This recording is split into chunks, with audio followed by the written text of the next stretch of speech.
Check out John McMullen's mock draft right now at 973ESPN.com. He also has his full Eagles mock draft up there right now. And John joins us now on the Boardwalk Honda Hotline here on 97.3 ESPN. Johnny Mac, what's happening, pal? Trying to struggle through. Get till tomorrow. It'll be nice. As you call it, the rearview mirror. The silly season is almost over. Yeah, I mean, it is kind of, this thing has gotten so big over the years, and now it's become almost state secrets by various organizations in this league. I think if you look at the top of the draft, the Cleveland Browns are a perfect example.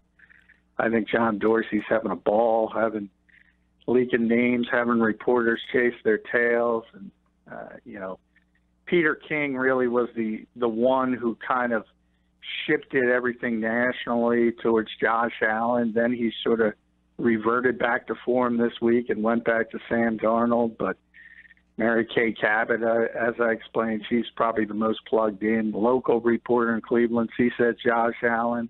Now Baker Mayfield's in the mix. He's just sitting back and kicking his feet up and laughing. Crazy. At the top of the draft, there is so much drama, and it seems like I feel like we say like, oh, there's going to be a lot of trades at the top, and then some years there has been, some years not so crazy. But this year with the Cleveland situation, does this scream for a lot of trades? Yeah, certainly not at number one, but potentially at number 4 they could trade out, and I think that 4, 5, 6 area. I think ultimately somebody's going to trade up to get Josh Rosen. I think he's going to be the 4th quarterback to go.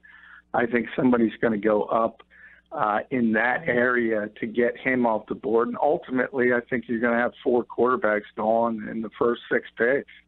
That's how deep this draft is at that position.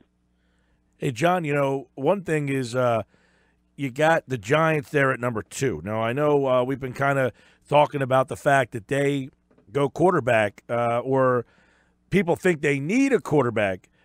I don't think they're going to take one, though. I'm beginning to fall into that boat at this point, that I don't think they go quarterback. Because to me, their options are this. They have Eli Manning, right? They play Eli Manning because they're obviously going to pay him, though they're going to play him. And if Eli can't play anymore, you're right back in the same position you are to get a different quarterback. But if he can play, you've now started to build some pieces around him. So does not taking a quarterback make the most sense for the Giants? No, as I said, I don't think so. And ultimately, I think they will default and will take a quarterback. And if they don't, I think they'll either trade down or take Bradley Chubb, the edge rusher, which is a potential, because if you look at the way this league is today, the most important position is obviously quarterback. The second most is guys who can get to the quarterback, and that just is the modern day NFL. But from the Giants' perspective, they can't fall into the same trap that the Cleveland Browns did, and going in back-to-back years and missing on Carson Wentz, not taking Deshaun Watson, and saying, we'll think we'll get a better guy next year. Number one, as we talked about, this draft is extremely deep. And as you look ahead, and remember, when teams put together their draft boards, they're also looking at next year. It's not just static about 1 year. And next year is not going to be this year as far as the ability to get quarterback. So that's number one. Number 2, as you mentioned with Eli Manning, he's 37 years old. I think we can all agree he's a descending player. How much, people can argue, but he's far closer to the finish line than the starting gun. Everybody can agree with that. And third is, the Giants don't want to be in the top 5 again. And if they do, it's a disaster for them. Well, I'm not suggesting they want to be in the top 5, but if they're gambling that they think Manning can play and they're wrong, then they would be back in the top 5. If they're gambling that they think Manning can play and he can, well, then you've added some weapons around him. Now, I'm not suggesting that they're thinking about him long term, but they say, look, we'll think about the quarterback spot next year or the year after if he can't play. Well, the only thing because let's take your scenario and say Eli overachieves, they play well, and they're picking 15 to 20. Well, then you have a 38-year-old quarterback who maybe had a better year that you're expecting, and you're not in the position to get a quarterback to be the ultimate. See, the hard part is when you have a quarterback, this is where these decisions really become tough for teams, is you're drafting a guy in the first round that's not going to help your team, your current team, become any better. So it's hard to get better if that guy is not there to help you. You know what I'm saying? No, yeah, you want to win, and you want somebody who can contribute early on, and it is a difficult decision. But I think, remember, they have a new general manager, they have a new coach, and I think they both realize, hey, number one, we have a little rope. Ropes aren't, it used to be you got 5 years in the NFL. Now you don't even get that. But you do have a little bit of time in your first year. So that's the time to take a chance. And the Giants kind of realize they're not going to be pushing the playoffs unless everything goes in the right direction, everything hits. So they kind of know they're in the rebuilding process to begin with. That's another part of it. And third, the only thing I think that could change that is if they think a lot more of Davis Webb than any of us know, because they drafted him last year, a different regime, but a third-round pick. If Pat Shurmur thinks he could potentially be a viable option as a starting quarterback, that might change their thinking, but I've seen no evidence that they think that. Well, it's interesting. I got a question for you, John. There's two different philosophies depending on who the team is and who the makeup is. Do you draft for need in your pick, or do you draft the best available player? So some teams, have different philosophies. Some teams go into, especially that first round, they'll draft, we're going to draft for need. And then there's other teams, depending on who the makeup is, they're going to draft the highest rated player. So even, some teams will do this, and they'll have, 3 running backs, and then their time to draft, and the best guy on their board is a running back. Their philosophy is, though, they will not pass up the highest rated player. They will pick that running back. So it'll be interesting to see what some of these guys do up top. And I guess my thought is to you is, do you think most teams will pick for need? Well, that's, teams will always say they're taking the best player available. I mean, they always default to that. But the reality is they take the best player available at a need position. Yes. If we take the Eagles as an example, at 32, they're not taking a quarterback. Even if that's the best player on their board, if they think it's right, they have Carson Wentz, they have Nick Foles, they have Nate Sudfeld. They're not taking a quarterback, no matter what. So that's the reality of it. Brian Billick always tells me that need is the worst talent evaluator in sports. I agree with him, but you also have to be very realistic about it. And if you are extremely good at one particular position, extremely deep at one particular position, you're going to cross that one out, and you're going to take the best player available at positions you have a need at. That's just, and I think that's every NFL team, but certainly more, you can kind of see teams that reach for certain positions, and it usually happens at quarterback more often than not. Yeah, because teams are so desperate, you'll see them reach because they have such a need at that position. And a lot of teams will go for that best available player on the board in those later rounds, because some of those later rounds are crap shoots anyway, depending on who you're drafting, if you're in the 4th or 5th round. So they will do that. And it's interesting because if you go back to the 2016 draft, you had 2 quarterbacks drafted 1 and 2. Obviously the first pick was, all the buzz, and they didn't play him as much. And then the second pick obviously was Carson, and they kind of, got him. They weren't going to play him, and then all of a sudden, because of a trade, they got him out there, and he played right away.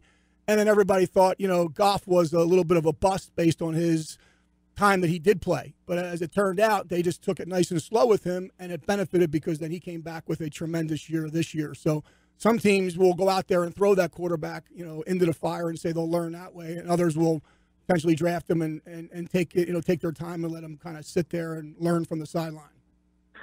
Yeah, and I think with Jared Goff, a lot of it had to do with the coaching change. Yep. Originally, they had Jeff Fisher and Rob Boris, who didn't have a lot of experience as an offense coordinator with quarterbacks, and then they changed with Sean McVay, and that helped Jared Goff tremendously, whereas Carson came into a situation where the Eagles were loaded with guys who could teach you how to play that position: Doug Peterson, Frank Reich, John DeFilippo. So he had a big head start as far as learning over Jared Goff, and I think ultimately he's a better player. But I think it's closer than people realize. I will say that. But if you look at recent draft history, guys, and you can go back to the Jameis Winston, Marcus Mariota draft as well, where quarterbacks went 1-2. It's rare that a quarterback is the actual best prospect in the draft. This year, the best prospect, depending on who you talk to, is either Saquon Barkley or Quentin Nelson. But the reality of the situation is quarterback position is so much more valuable than running back or offensive guard. Those guys get pushed up to the top. It happens almost every year. Even when you have a prospect last year like Myles Garrett, you still have a team like Chicago trading when they didn't have to at number 2 to go get Mitchell Trubisky, and that's a reach. Well, but this class at quarterback is the deepest class since 1983. So if you're at the top of it, you there's that old saying when you're going to the bathroom, go or get off. I won't say what it really is. Yeah, exactly. That's what you got to do. If you're at the top of the draft and you need a quarterback, this is the year you want to be at the top of the draft.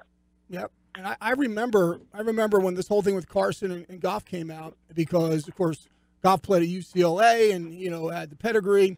And if you look back and you look at Carson, he didn't play a lot of quarterback in high school. He didn't play a lot at North Dakota State. He had, and of course, everybody says maybe it's not the top talent.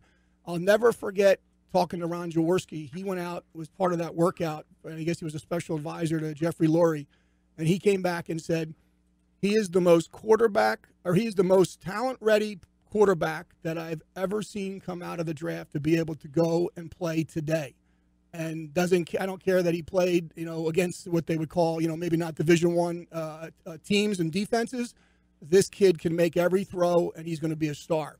And he said that before he took one snap, and that was before the draft even happened. So hopefully, depending on the quarterbacks that are out there now and the team needs it, they'll be able to get that type of read as well.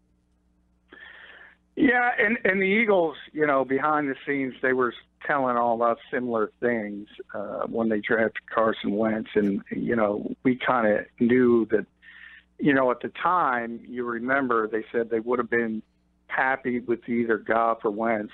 If they had the number 1 pick, they were taking Carson. That's who they wanted.